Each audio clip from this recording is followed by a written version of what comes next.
here, the Department of War's All-Domain Anomaly Resolution Office, ARROW, is working in close coordination with the White House and across federal agencies to consolidate existing UAP records collections and facilitate the expeditious release of never-before-seen UAP information. Now, this is the organization that's told us there's nothing to see, there's nothing there, right? Yeah.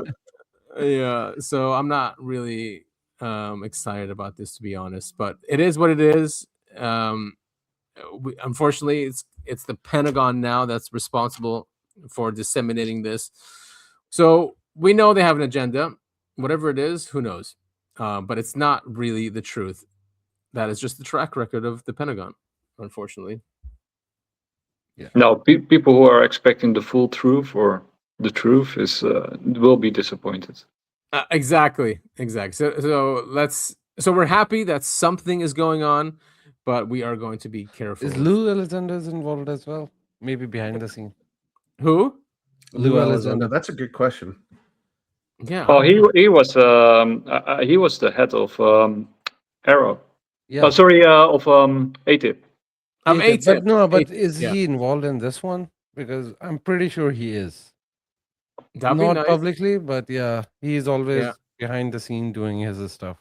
Mm-hmm. Yeah, I mean, you still have. Well, Jay Stratton is out of the government now, right? He's not in the government anymore. But he was head of ATIP at the time. But Elizondo as well. Elizondo is now giving. Well, if we get there, but Amy Eckridge, she's been resurfaced. She passed away in 2022. Anti-gravity scientist, but she's the one who said that Elizondo reached out to her and was trying to get her contracts, and she called Hal Puthoff evil. But yeah, Hal is evil. I mean, yeah. He doesn't seem like it though, right? He really hides it. This is the thing, right? They don't seem like it, right? There are very few people who look evil, but most of the people who are evil, they look like angelic. Well, I think Hal Puthoff, Stanford Research Institute is very interesting, right? Because it's at the center of many of these issues for a very long time. Also remote viewing and, a lot of other stuff. Right. And I think Russell Targ and Hal Puthoff, because it was them together. Mm-hmm. I'm not sure, right? I think there's also genuine people who are just interested in this field who start working in it, and then they get boxed in and they just try to survive as best as they can. I think Jack Vallée is also because Jack Vallée basically created DARPANET, right? Which later became the internet. He's like an information network scientist, so he was fundamental in creating the internet. Even AI, he was very involved with AI. He's a very interesting fellow, and I do get a good vibe from. I think one of the reasons that Jacques Vallée speaks in riddles, besides being French, is that he can't say everything that he wants to say, so he turns them into sort of oracular riddles.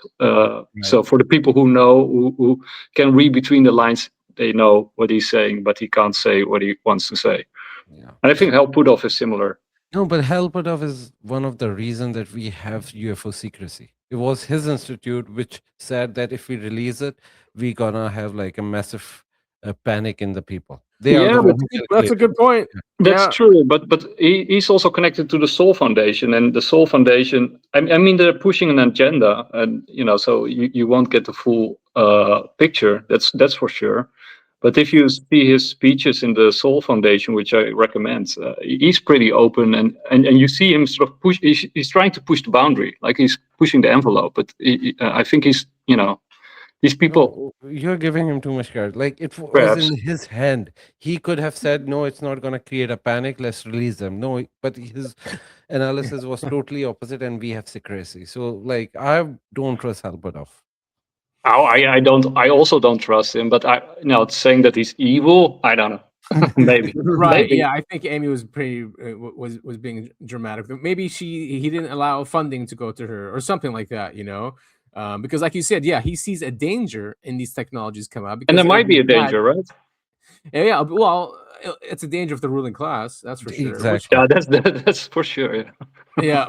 Well, no, which is bad for everyone too, because if their control collapses and the control of Yeah. society collapses, and then just chaos, and so you could see it in that sense, but we need to change. But I also mean, like, we don't really know what we don't know, right? Because we don't even know what these flying saucers really are, or we don't know anything actually. So maybe there is a danger. And good point. So in this interview, I don't know if you guys saw it with Cruikshank. This guy's new. He's another MJ-12 researcher. So they basically tied newly released CIA documents, right, in 2022 with serial numbers that link right back to the MJ-12 documents that were released, and no hoaxer would have known that. And they're missing from the new CIA batch of documents that came out about Project Paperclip. So they released some pages of Project Paperclip, but the missing ones apparently are these MJ-12 documents that came out. So, yeah, this is a really good interview. There's a clip here. He's Cruikshank, of course. Cruikshank, right? Yeah, I always mess up his name. Yeah, he's a very interesting fellow. He also did some JFK. Yeah, he's really good. So, but this guy's new. I don't know. I forget his name, but he has a Substack, and that's why they are interviewing him. And he basically says that they're real, except for one document. Most of the MJ-12 documents are real, and even that manual that came out with the different aliens, the different saucers, how to actually capture these and send them to Wright-Patterson or other bases, from the 50s. Wow. Yeah, let's take a listen. About the work that you've done is that while you're not investing time or energy on trying to prove the provenance of the MJ-12 documents, what you've done is quite compelling. You've looked at the history of the creation of an intelligence infrastructure in the United States. And what fascinates me, and I know it fascinates Jeff as well, is absolutely everything you've uncovered fits perfectly with the MJ-12 documents, except for the Cutler-Twining memo that we'll get to. Can you take me through the history of what you think happened in 1947, assuming there was an alien spacecraft or crafts that crashed in 1947, around about June, July of 1947? What happened? Yeah, I mean, I think it's important to go back in time a little bit before we get to 1947. So in December 1946, Allen Dulles, General William Wild Bill Donovan, and General Hoyt Vandenberg, and Dr. Bush of what was then the Joint Research and Development Board, they actually met in New York City for 3 days. And the result of that was an agreement between the CIA's pre-statutory predecessor, the Central Intelligence Group, and the Joint Research and Development Board, whereby Dr. Bush would basically leverage Dr. Bush's Rolodex of scientists, right? Dr. Bush, he was the most powerful scientist in the US. We've all seen Oppenheimer, right? But we forget that Oppenheimer and Groves both reported to Dr. Bush ultimately. So and just to give some background here, Jeff referenced something called Magenta. And for our audience who may not know, in 1933, it is alleged by David Grush to me and just before he continues here. So, Bush, yes, he was very powerful. He's not related to the Bush family or anything like that, but he was extremely powerful. And he was, I think he was MJ-1 when it comes to the MJ-12 documents. He was, right? Yeah. Vandervoort Bush. Are we sure he's not related? All of these, presidential families in the United States always seem to be related somehow or another. Yeah, I think people have looked into it. He's not related. It's a different family. But it is weird that he's a Bush. But yeah, so yeah, just continuing. So apparently there was an agreement to set up the CIA in 1946 before the National Security Act came out. So which is strange because the Roswell crash happened, and a couple months later, the National Security Act was enacted, and basically to close down this secret. And the Air Force. Wait, sorry. And the Air Force. Actually, this is also in my essay. Yeah, CIA, exactly. They then it made And- the Air Force as well. And also, maybe as a side note, because you mentioned Operation Paperclip, but Alan Dulles, he incorporated a lot of Nazi and Gestapo into the CIA when they Yes. transformed the OSS into the CIA. Right. So basically, when they created these institutions, the Nazis, or at least those people that they imported from Nazi Germany, they got to, they got to decide what got released from the UFO file, right? Because they got in charge of the UFO file. Yes, exactly. And I think that's what he gets into. Of June of 2023, that there was a crash of an alien spacecraft at a place called Magenta in northern Italy, and that in about 1944, Alan Dulles, James Jesus Angleton, and assorted people from the OSS, the predecessor to the CIA, were involved in a secret effort to transfer that alien spacecraft and whatever technology was with it to the United States with the assistance of the Catholic Church, the Vatican, in or around 1944. So the point is that whatever this meeting was that took place in 1946, your point, Jed, is that it was clearly informed, if Magenta happened as we understand it did, by the fact that the United States was already aware of a recovered non-human spacecraft in or around 1944. Yeah, absolutely. And then, within America domestically, you have the Battle of Los Angeles, right? In February 1942, where, after that, George Marshall sent a memo to FDR saying that, the Navy had recovered one craft and the Army as well. And was that a declassified file, or is that an MJ-12 file?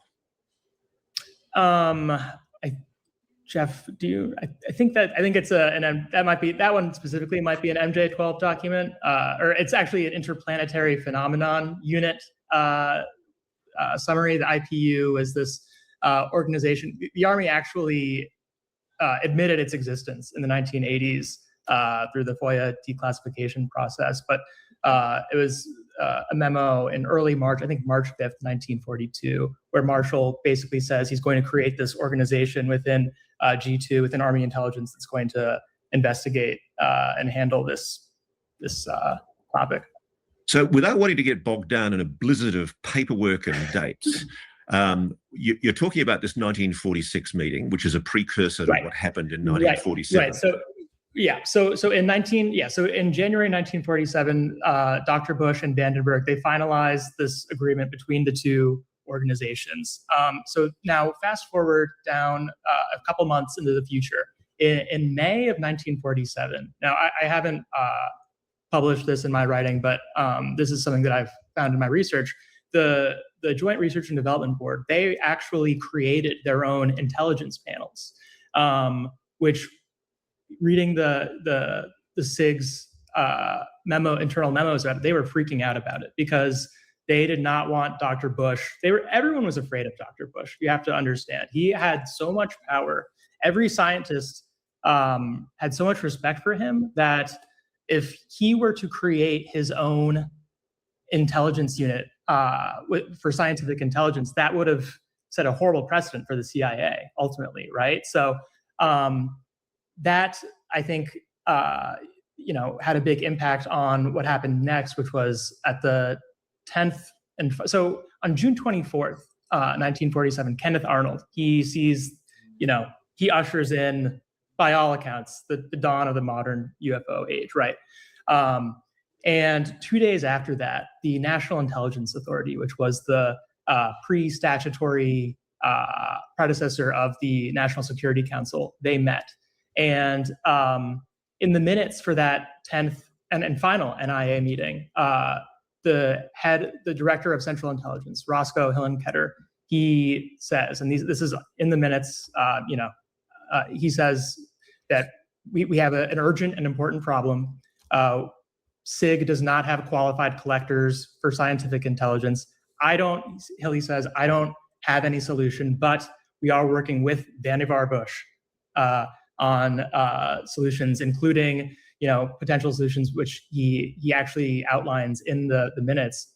The two solutions are, one, to have scientific attaches abroad, which Dr. Bush later said in his oral history interview with MIT that it was actually Dr. Lloyd Berkner's idea, who's another member of the original MJ-12. So what you're seeing what's being laid out here as the beginning of a secret history. Essentially, exactly. There's an intelligence framework being laid down in 46 and 47 that's already aware of the existence of non-human intelligence and their technology, and they're laying the groundwork and essentially building the infrastructure necessary to deal with what is an absolutely shocking phenomenon. Yeah, this is exactly what many have been saying for decades, right? It is the foundation of the U.S. national security state. I would say maybe the Five Eyes national security state. And there's so much more information in this interview, so I definitely recommend our listeners go and watch this if you haven't already. Yeah, I just linked it into my essay because it fits perfectly. Right. Yeah, exactly, which is great. Yeah, the more evidence you can have to back up claims is helpful, but especially when it comes to government documents. And this is before FOIA, because FOIA came out in the 70s, I think.